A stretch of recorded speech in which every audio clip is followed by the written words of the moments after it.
नमस्कार, मैं हूं आपके साथ सोनिया चौहान। उत्तराखंड के खबरों में आप सभी का स्वागत है। रुक करते हैं खबरों की ओर। उत्तराखंड के मुख्यमंत्री पुष्कर सिंह धामी का बयान सामने आया। इस दौरान उन्होंने राहुल गांधी पर निशाना साधा और कहा कि राहुल गांधी लोकसभा चुनाव में अपनी हार देखकर बौखला गए हैं और इसके साथ दिल्ली के मुख्यमंत्री अरविंद केजरीवाल पर भी पुष्कर सिंह धामी ने निशाना साधते हुए कहा कि केजरीवाल जल्द ही फिर जेल में होंगे और साथ ही इस पर कटाक्ष करते हुए पूर्व कैबिनेट मंत्री हीरा सिंह बिष्ट ने कहा कि मुख्यमंत्री ने उत्तराखंड को दिया ही क्या है और वे खुद बताए, ना कोई पॉलिटेक्निकल, ना कोई इंजीनियरिंग कॉलेज और कहीं पर भी कोई स्कूल और कोई आईटीआई नहीं, कोई अस्पताल नहीं। वे सिर्फ भविष्यवाणी कर रहे हैं। ना प्रदेश से पलायन थम रहा है और ना ही युवाओं को रोजगार मिल रहा है।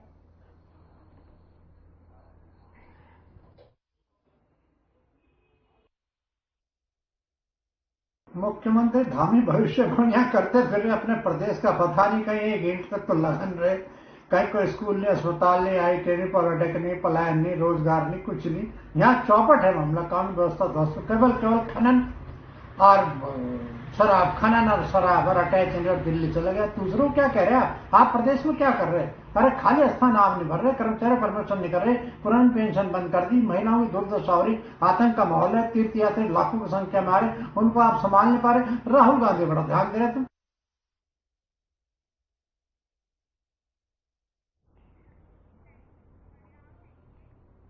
चलिए, इस वक्त आपको बड़ी खबर से रूबरू करवा देते हैं। बड़ी खबर इस वक्त के देहरादून से, सीएम पुष्कर सिंह धामी का कार्यक्रम। बड़ी खबर है, अहम जानकारी आपके टेलीविजन स्क्रीन पर। सीएम धामी का हरियाणा और दिल्ली दौरा।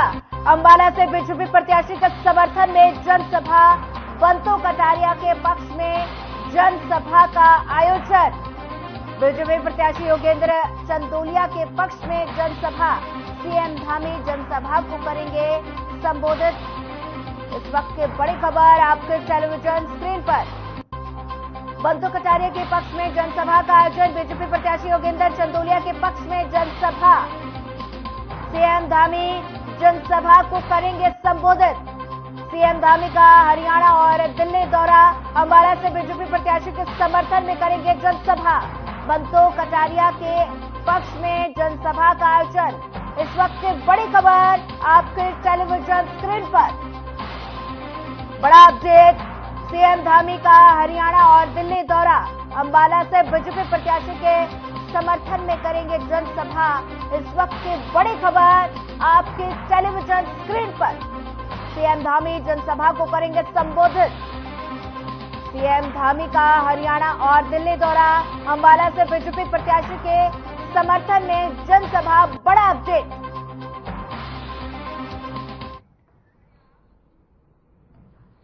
उत्तराखंड के सूचना महानिदेशक बंशीधर तिवारी ने चारधाम यात्रा के दौरान भ्रामक सूचनाओं के प्रसारण पर कार्रवाई करने की बात कही है और साथ ही उन्होंने कहा कि चारधाम यात्रा आस्था और श्रद्धा का प्रतीक है और ऐसे में अगर कोई भ्रामक खबरों को प्रसारित करता है तो उनके खिलाफ कार्रवाई की जाएगी। और इसके साथ उन्होंने कहा कि ऐसे सभी खबरों की मॉनिटरिंग भी की जाएगी। वहीं आपको बता दें कि विगत दिवस ऐसी भ्रामक खबरों को प्रसारित करने पर संबंधित लोगों के खिलाफ एफआईआर दर्ज की गई है।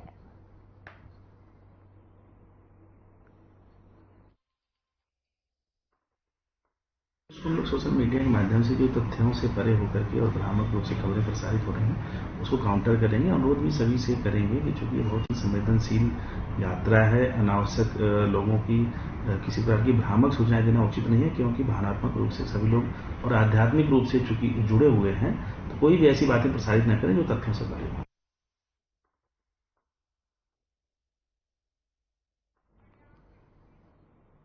चारधाम यात्रा की शुरुआत के साथ मसूरी के कैंपटी क्षेत्र से भारी संख्या में श्रद्धालुओं के आवागमन के चलते यातायात प्रभावित हुआ और साथ ही इस बात को लेकर देहरादून के एसपी सिटी प्रमोद कुमार ने कहा कि पिछले हफ्ते से चारधाम यात्रा शुरू होने की वजह से अभी काफी दबाव है और साथ ही उन्होंने कहा कि वीकेंड्स पर मसूरी में यातायात का दबाव अधिक रहता है और जिसे देखते हुए पुलिस लाइन और विभिन्न यात्रा क्षेत्रों से पुलिस कर्मियों की ड्यूटी राजपुर और मसूरी क्षेत्र में लगाई गई है ताकि ट्रैफिक की व्यवस्था सुचारू रूप से बनी रहे।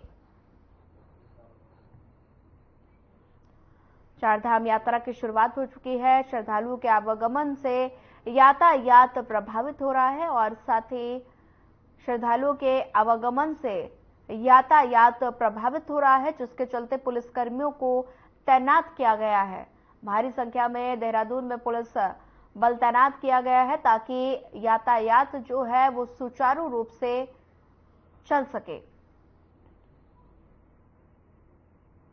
बता दें कि चारधाम यात्रा की शुरुआत हो गई है और साथ ही इसी को लेकर बता दें कि श्रद्धालुओं के आवागमन से यातायात काफी ज्यादा प्रभावित हो रहा है, जिसको लेकर प्रशासन की तरफ से पुलिसकर्मियों को तैनात किया गया है ताकि यातायात जो है वो सुचारू रूप से चल सके।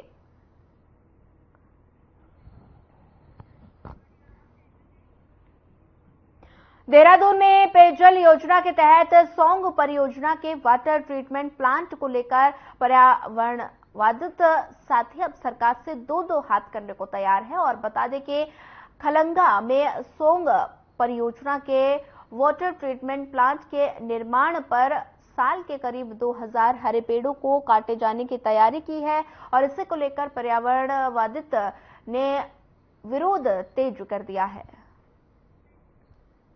देहरादून की तस्वीरें हैं। 2000 पर्यावरणविद का कर रहे हैं विरोध। तस्वीरों में देख सकते हैं किस तरह से विरोध किया जा रहा है और साथ ही सौंग परियोजनाओं को लेकर ये विरोध किया गया। 2000 पेड़ों को काटने की तैयारी, जिसको लेकर विरोध प्रदर्शन किया जा रहा है।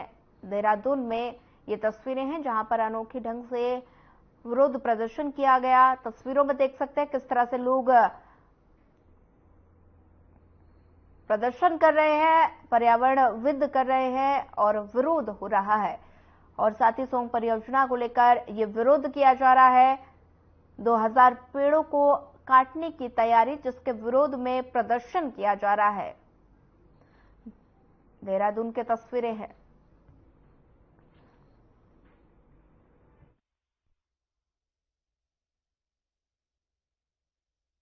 खलंगा में जिस तरह से 2000 वनों का पातन किया जा रहा है, वृक्षों का, वो अब शायद हमारे हित में ज्यादा नहीं है। इसलिए जिस तरह की परिस्थितियां अब खास तौर से पर्यावरण को लेकर के देश दुनिया में है, ऐसे में इस स्तर के वनों का कटान किसी भी हालत में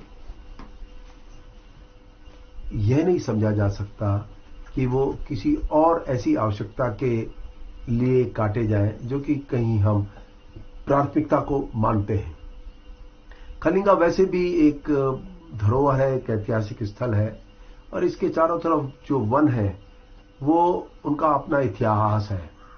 बिल्कुल, पेयजल संस्थान ने ये गवर्नमेंट का विभाग है, उसने हम लोगों से परमिशन ली थी कि वो पूरा अलाइनमेंट को देखते हुए पेड़ों की काउंटिंग एक रेगुलर प्रक्रिया है जो होती रहती है। कोई भी प्रपोजल बनता है जिसमें वन भूमि हस्तांतरण है जो भारत सरकार जा रहा है या स्टेट गवर्नमेंट के लेवल पे कुछ स्वीकृतियां हो रही हैं, उसमें पूरे जितने भी पेड़ वहां पे अवस्थित है उस पूरे एरिया में उसकी काउंटिंग होती है। लेकिन इसका मतलब ये नहीं कि वो सारे पेड़ काट दिए जाएंगे, कुछ पेड़ काटे जाते हैं, बट जितना लैंड ट्रांसफर के लिए लैंड चाहिए होता है उसमें जितने स्टैंडिंग ट्रीज होते हैं उनकी सबकी काउंटिंग होती है।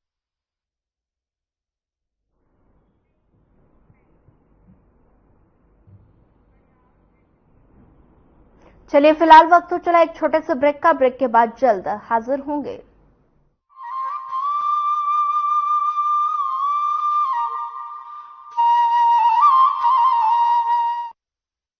हमारे जमाने में बेटी जन्मे तो मातम होता था, पर हमारे समय तो हरियाणा में बेटी बचाने वाला है, उसे पढ़ाने वाला है, उसकी दिन रात रक्षा करने वाला है और तो और उसका ब्याह करवाने वाला तक बैठा है। नसीब वाली हो सब, तुम्हें वोट के बदले मोदी मिला। तारीफ ही करती रहोगी या जाकर वोट भी डालोगी मोदी को? जा रहे दादी, जा रहे हैं। अरे मुझे भी तो ले चल। कमल का बटन दबाएं, भाजपा को जिताएं।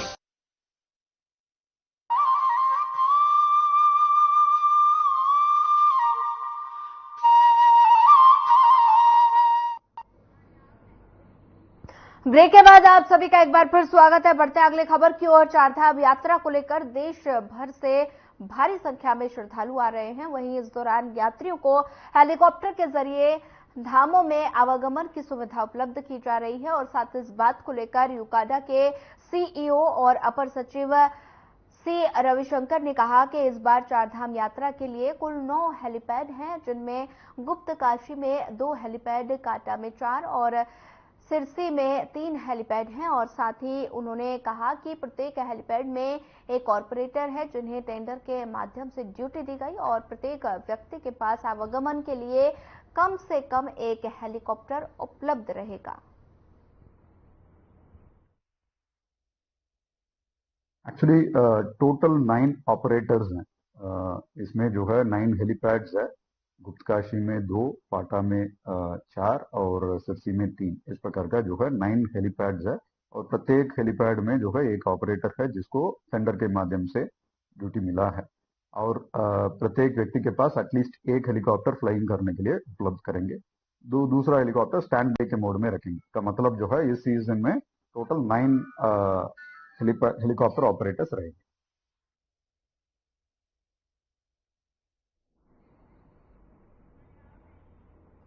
देहरादून में मानसून शुरू होते ही शहर के ड्रेनेज सिस्टम की पोल अक्सर खुल जाती है और जिसके कारण कई स्थानों पर जल भराव से हाईवे और सड़क जलमग्न हो जाते हैं।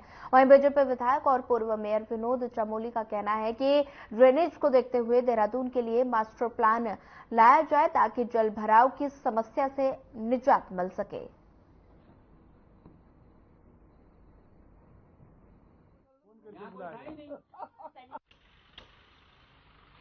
देखिए, शहर में बहुत लंबे समय से काम करने का मुझे अनुभव रहा है और नगर निगम में मेयर होने के नाते उसमें केंद्र की यूपीए सरकार थी और जेनेरा के माध्यम से हम लोगों ने प्रयास किया था कि देहरादून के लिए एक बड़ा मास्टर प्लान आ जाए ड्रेनेज के लिए, ताकि यहाँ पर जल भराव की समस्या से निजात दिलाई जा सके। और जल निगम से वो प्रस्ताव बना भी था, वो प्रोजेक्ट मेरे सामने आया था।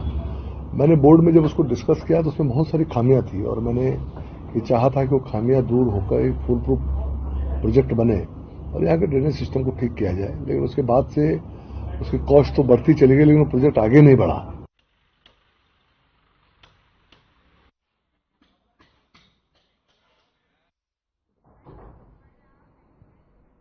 पौड़ी जिले के जूनियर हाई स्कूल पैडुल के 6 छात्रों के फूड पॉइजनिंग का शिकार हो जाने का मामला सामने आया है। आनन फानन में बच्चों को जिला अस्पताल में भर्ती कराया गया, जहां उनका उपचार चल रहा है और चिकित्सकों के मुताबिक अब बच्चों की हालत खतरे से बाहर है। मिली जानकारी के अनुसार बच्चों ने स्कूल में बना एसडीएम का भोजन और साथ ही इसके बाद स्कूल के छुट्टी हो जाने पर घर पहुंचे 6 बच्चों में उल्टी की शिकायत मिली और साथ ही बच्चों की तबीयत खराब होने की सूचना स्कूल के शिक्षकों को भी दी गई।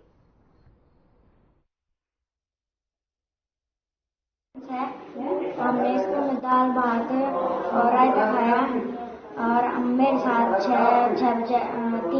5 बच्चे एडमिट हैं। उल्टी, खून उल्टी। अच्छा।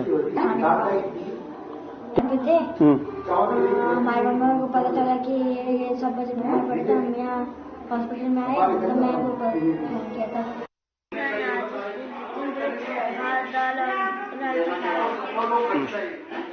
तो क्या दिक्कतें हुई आपको?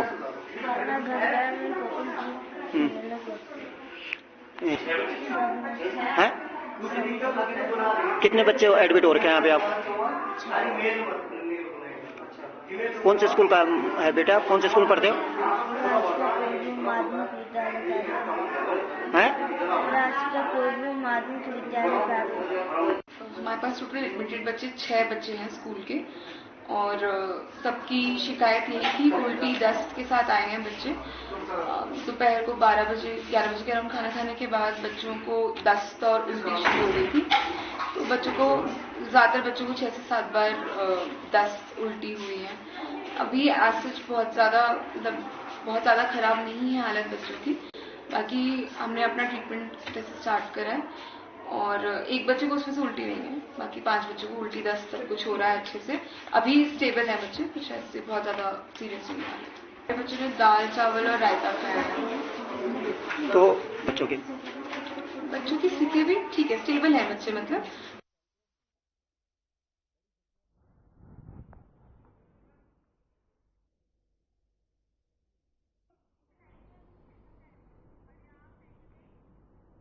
चलिए सीधे लिए चलते हैं आपको अंबाला, जहां पर अंबाला में जनसभा का आयोजन किया गया। बीजेपी प्रत्याशी के समर्थन में जनसभा का आयोजन किया गया। साथ ही बंतो कटारिया के पक्ष में ये जनसभा आयोजित की गई। जनसभा में सीएम धामी शामिल हुए। क्या कुछ कह रहे हैं, आइए आपको सुनाते हैं।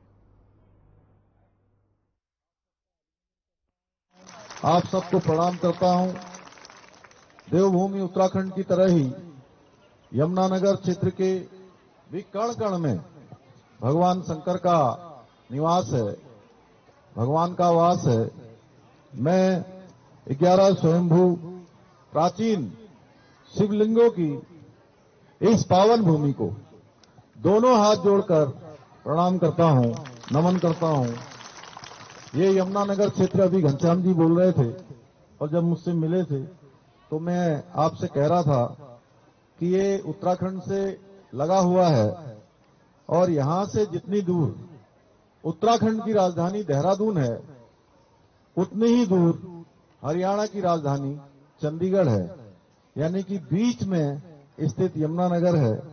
भाइयों बहनों, आज इस ऐतिहासिक और औद्योगिक नगरी यमुनानगर में मैं आप सबके समक्ष भारतीय जनता पार्टी की प्रत्याशी आदरणीय श्रीमती बंतो कटारिया जी के लिए आप सबका समर्थन मांगने के लिए आप सबके बीच में आया हूं।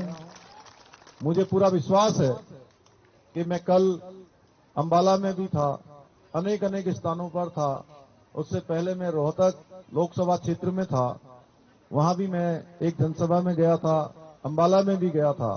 पूरे हरियाणा में जिस प्रकार से आज मोदी जी को प्रधानमंत्री बनाने के लिए लोग स्वयं इस चुनाव के मैदान में हैं, ऐसा लगता है कि ये चुनाव इस बार भारतवर्ष का, देश की आजादी के बाद अपने आप में एक अलग प्रकार का चुनाव हो रहा है। और मैं आज आगामी 25 मई को आप यमुनानगर और अंबाला लोकसभा क्षेत्र में आप सबकी संख्या देखकर, और बीच में व्यवधान भी हो रहा है, लेकिन ये व्यवधान भी आपका जो तारतम्य है उसमें कोई व्यवधान नहीं कर पा रहा है, आपके धैर्य को बिल्कुल नहीं डिगा सकता। आपका एक जोश है, आपका जो उत्साह है, ये देखकर मेरे मन में किसी प्रकार का कोई संदेह नहीं है।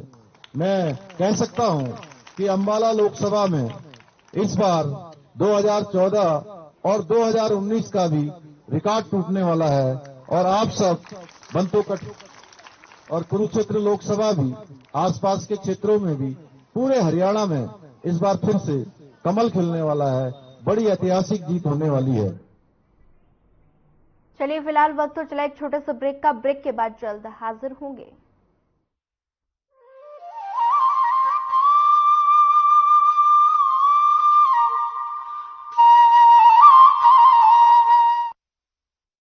बेटा, न बिजली न बीमा, हम किसानों को तो धोखा ही मिला वोट के बदले। और पापा आपको? बिचौलिए।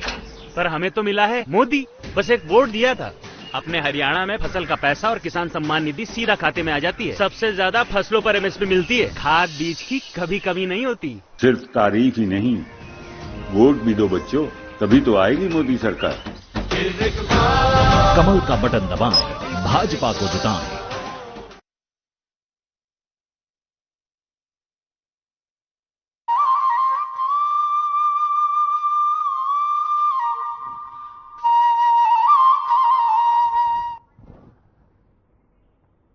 ब्रेक के बाद आप सभी का एक बार फिर स्वागत है। सीधे लिए चलते हैं आपको अंबाला, जहां पर जनसभा का आयोजन किया गया। बीजेपी प्रत्याशी के समर्थन में जनसभा का आयोजन किया गया। साथ ही बंतो कटारिया के पक्ष में ये जनसभा आयोजित की गई है, जिसमें सीएम पुष्कर सिंह धामी ने शिरकत की। क्या कुछ कह रहे हैं सीएम धामी, आइए आपको सुनाते हैं। प्रधानमंत्री मोदी जी के नेतृत्व में 2014 के बाद विकास के कई कीर्तिमान स्थापित कर विश्व शक्ति बनने की ओर आज भारत अग्रसर है। आज दुनिया के अंदर भारत का डंका बज रहा है। आज भारत का मान सम्मान पूरे विश्व में बढ़ा है। आज भारत दुनिया की 11वें नंबर से 5वें नंबर की अर्थव्यवस्था बन गया है और मोदी जी की गारंटी है कि 15 अगस्त 2047 तक भारत पूरी तरह से आत्मनिर्भर होगा और पूर्ण विकसित राष्ट्र बनकर तैयार हो जाएगा। आज भारतवर्ष, आज हमारा देश आदरणीय प्रधानमंत्री मोदी जी के नेतृत्व में वसुधैव कुटुंबकम की विचारधारा के साथ पुनः विश्व गुरु बनने की ओर अग्रसर है। भाइयों बहनों, आपको याद होगा एक समय था जब हमारे पड़ोस के देश जो अलगाववाद को बढ़ाते थे, आतंकवाद को बढ़ाते थे, जिहाद को बढ़ाते थे, सीमा पार से लगातार हमको आंख दिखाने का काम किया करते थे, लेकिन आज मोदी जी के मजबूत नेतृत्व के आगे वो सभी आज नतमस्तक हैं, नतमस्तक नजर आते हैं, एक कोने में दुबके हुए नजर आते हैं। भाइयों बहनों, वहां की सरकार, वहां के व्यापारी अब चाहते हैं कि भारत के साथ हमारे संबंध सुधर जाएं। भाइयों बहनों, वो पाकिस्तान जो हमेशा हमारे यहाँ गड़बड़ियां फैलाता था, आज एक कोने में दुबका हुआ है। ये है मोदी जी का एक सशक्त नेतृत्व, एक मजबूत नेतृत्व, जिसने आज भारत की सेना को खुली छूट देने का काम किया है, सेना को हर प्रकार से सशक्त बनाने का काम किया है। उसका परिणाम है कि आज भारत के ऊपर कोई दुश्मन हमला करता है, कोई हमको आंख उठाता है, एक गोली भी चलाता है, तो भारत की सेना आज गोली का जवाब गोलों से और तोप से देने का काम करती है। ये नया भारत है। भाइयों बहनों, पिछले 10 वर्षों में कांग्रेस के 60 वर्षों के कार्यों से कई गुना कार्य करके माननीय प्रधानमंत्री जी ने, मोदी जी ने सिद्ध कर दिया। अभी आदरणीय बंतो जी बोल रही थी कि वो 60 काम भी नहीं बता सकते, 60 प्रश्नों के उत्तर भी नहीं दे सकते। अगर नियत और नीति सही हो तो निर्णय और नतीजे सही आते हैं।